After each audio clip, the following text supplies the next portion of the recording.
Alright lads, we are back with doing another tier list. This time we've got a FNAF video game tier list. So down here, we have got all FNAF games that I know of, and these weird ones at the bottom. I don't know what they are, so I ain't reviewing them. But let's get started. First of all, we've got FNAF 1, obviously the GOAT. Came out 10 years ago in August, so, you know, big up, 10-year anniversary. Solid first game, you know. Great, got some element of mystery to it, easy gameplay to understand, the suspense, the nice jump scares. FNAF 1's got to be A tier. It's got to be A tier. I know we normally start in a C tier with the first one, but I feel like FNAF 1's just so good, it's got to start in A tier. FNAF 2. FNAF 2 is another great game, you know, came out a couple months after the first one, added another element of mystery. Oh, the bite, there's a bite. Was that the bite of 87? There's dead children. The new animatronics are back, so when the story started to pick up a bit of pace. But now with the new lore, I don't know where FNAF 2 stands in the lore. But again, it added in the mask feature, which was I think pretty good, nice new feature. But it's not as good as the first one. I'd say FNAF 2 probably a C. FNAF 2 is probably about a C to be fair. FNAF 3 on the other hand was pretty fucking good. I did like FNAF 3. Springtrap, my favourite. Well, William Afton, Springtrap. He is probably my favourite FNAF character out there. Out of all of them, I do like Springtrap, but specifically the FNAF 3 version.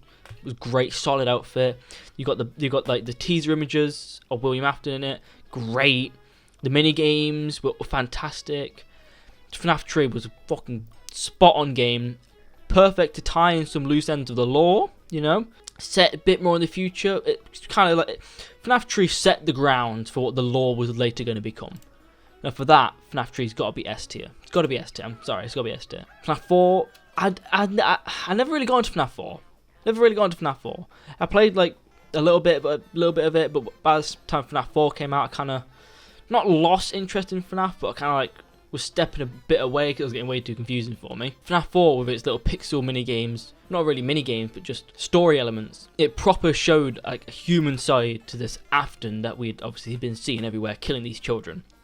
It showed why he was like it, what happened for him to be like it, and it brought in some characters that we were clueless about, and it made it make sense. So for that, I'll probably put it a B, probably put a nice B. With the Halloween edition was good. I did like the new animatronics, great styles, great interpretations of what a Halloween ones would be. But again, same thing, so I'll put it B as well. FNAF World. I did play FNAF. FNAF World was a weird one. It was a weird one because it doesn't really make any sense. It's more kind of just like a silly little game. I think it did have like some instances of lore being transferred from it.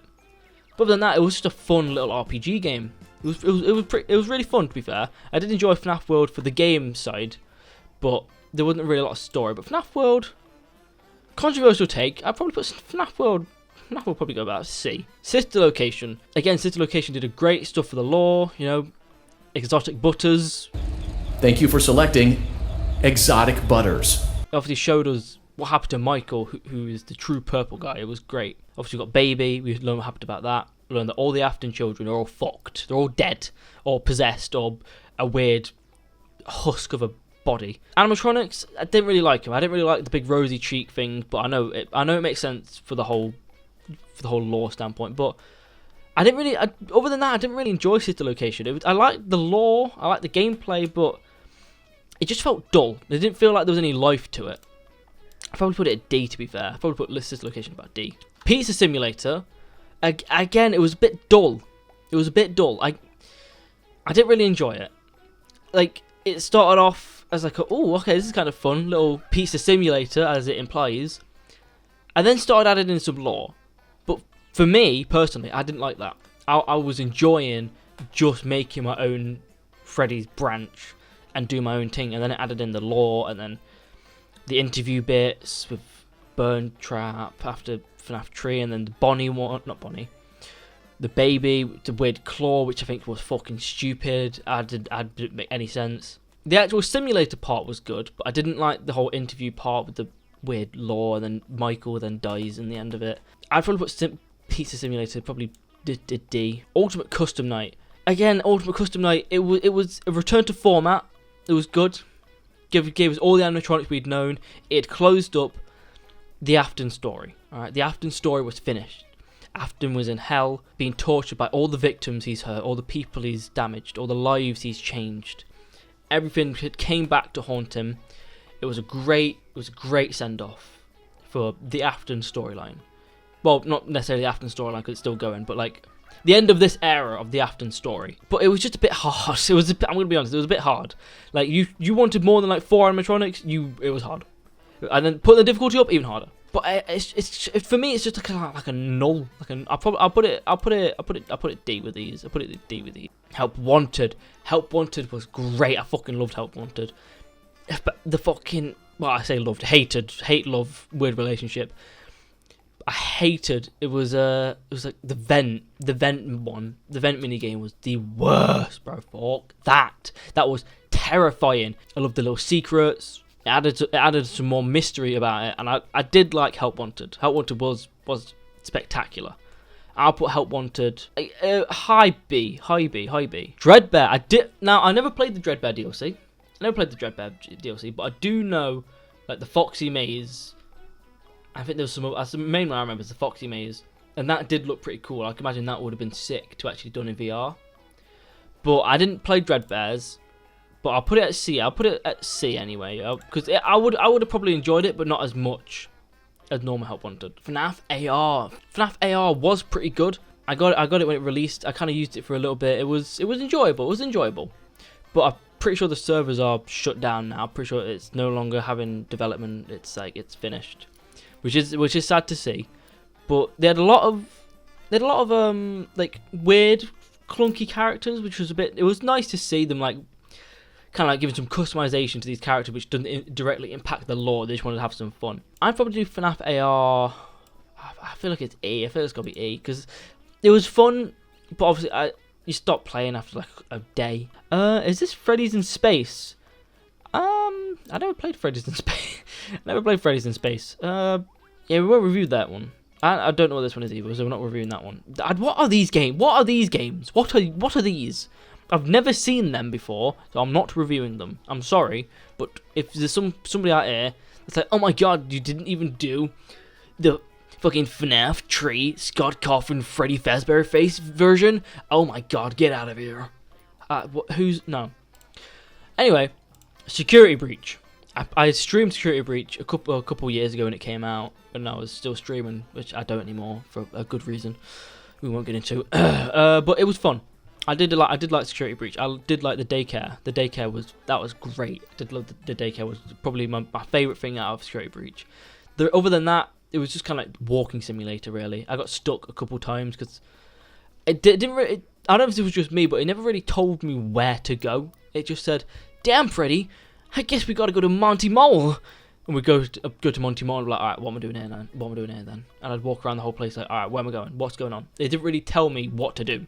But Security Breach, I'd probably rate Security Breach solid B. The daycare, he carried it. If the daycare wasn't in it, it would probably be like a C, D type.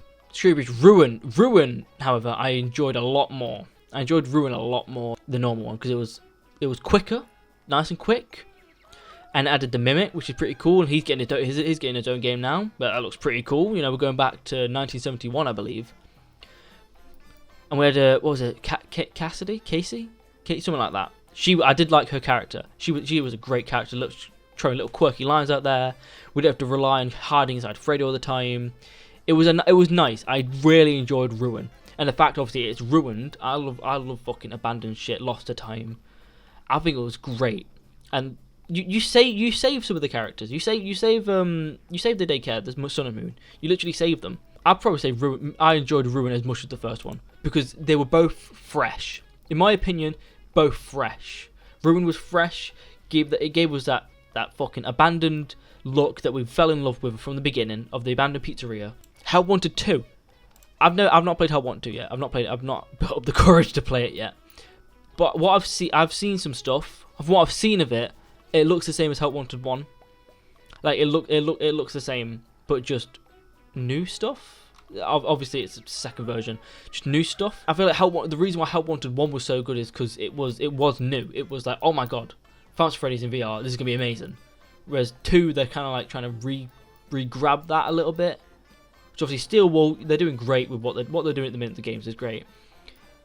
I'd say I don't know. I've not played it, but from what I've seen of it, I'd probably rate it a D. From what I've seen That will change when I played it though. Yeah, lads, editing Houlihan here. I've just edited the FNAF video, and I realised I didn't review Into the Pit. I played that with that boy Paul, and we didn't finish it. But what I did play of it, I would probably put it. I'd probably put it an A, because that was really good. It was a really good game to see the whole pixel game. Like, get its actual game was great. I loved it. But yeah, just had to quickly pop in and say that I rate Into the Pit an A. But yeah, this is my FNAF game tier list, from like lore, visual, all that shit. This is my list of it. Let me know what you think of my list. If you agree, you disagree. Let me know what you change and all that. But yeah, make sure to like, subscribe. You know, give us a share if you feel like it. Give us a share. You know, go on, give us a share. We're not gonna harm you. It's free. It's all free. Go on, you might as well. And I did hear, if you did click the subscribe button, I will actually send you a picture of my arsehole.